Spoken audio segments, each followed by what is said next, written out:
दोस्तों, जब हम हिमालय का नाम सुनते हैं तो मन में एक अजीब सी रहस्यमय तस्वीर बनती है।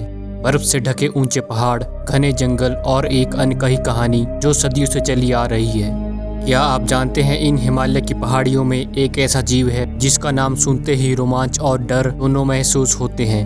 ये जीव है येती, जिसे हिम मानव भी कहा जाता है। तो चलिए आज इस रहस्य से पर्दा उठाने की कोशिश करते हैं कि क्या सच में येती का अस्तित्व है या फिर ये सिर्फ एक कहानी है। येती की कहानी जितनी पुरानी है उतनी ही दिलचस्प भी। हिमालय की ऊंचाइयों में रहने वाले तिब्बती और नेपाली लोग सदियों से येती का जिक्र करते आ रहे हैं। उनके अनुसार येती एक विशालकाय प्राणी है जिसकी ऊंचाई लगभग 8 से 10 फीट तक हो सकती है और ये शरीर पर घनी सफेद या भूरे रंग की फर से ढका होता है। ऐसा कहा जाता है कि ये अत्यधिक ठंडे स्थानों पर ही रहता है और इसे बहुत कम लोग देख पाते हैं। कुछ स्थानीय मान्यताओं के अनुसार येती को हिमालय की पहाड़ियों का संरक्षक माना जाता है। ऐसा माना जाता है कि येती इंसानों से दूर रहता है और केवल तभी सामने आता है जब उसे खतरा महसूस होता है। पर सवाल यह है कि क्या ये सिर्फ मिथ है या इसमें कुछ सच्चाई भी छुपी है। येती की कहानियां सिर्फ स्थानीय लोगों तक ही सीमित नहीं बल्कि दुनिया भर के वैज्ञानिकों और पर्वतारोहियों ने भी येती के होने का दावा किया है। 1921 में ब्रिटिश पर्वतारोही चार्ल्स हावर्ड बरी ने एवरेस्ट की चोटी के पास बड़े बड़े पैरों के निशान देखे। उन्होंने इन्हें एबोमिनेबल स्नोमैन का नाम दिया, जो आज येती का एक और प्रसिद्ध नाम है। 2017 में इंडियन आर्मी ने भी हिमालय की बर्फीली पहाड़ियों में अजीबोगरीब पैरों के निशान देखे और ये खबर काफी चर्चा में रही। 1960 में प्रसिद्ध पर्वतारोही एडमंड हिलेरी ने एक अभियान चलाया और येती के प्रमाण ढूंढने की कोशिश की। हिलेरी ने येती का स्कैल्प और हड्डियों का भी संग्रह किया, जो बाद में जांच में जानवरों के हिस्से निकले। अब सवाल ये उठता है कि आखिर विज्ञान इस विषय पर क्या कहता है। क्या येती वाकई में एक अनजान प्राणी है या सिर्फ एक भ्रम। हाल के वर्षों में कई वैज्ञानिकों ने हिमालय में मिले बाल, हड्डियां और अन्य जैविक प्रमाणों का डीएनए परीक्षण किया।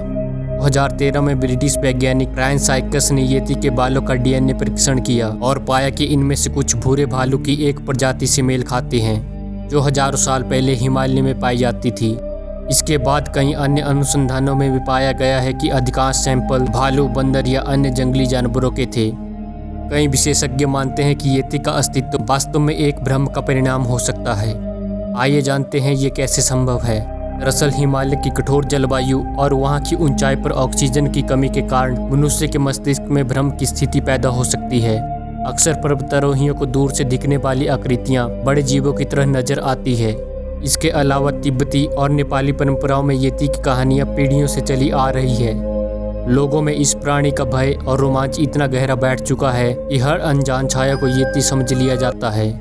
यहाँ तक कि कई बार जंगली भालू और बंदर जैसे जीव हिमालय की ऊंचाई पर जाकर भोजन की तलाश करते हैं और इन्हें देखकर लोग येती समझ लेते हैं। येती की कहानियों ने न केवल स्थानीय समुदायों बल्कि वैश्विक स्तर पर भी सभी को प्रभावित किया है। हॉलीवुड और बॉलीवुड में भी येती को लेकर कई फिल्में और डॉक्यूमेंट्रीज बनाई गई है। शायद येती हमारे मन की एक ऐसी कल्पना है जो अनजानी और कठिन जगहों पर पनपती है और शायद यही कल्पना हमें येती की कहानियों के माध्यम से रोमांचित करती है।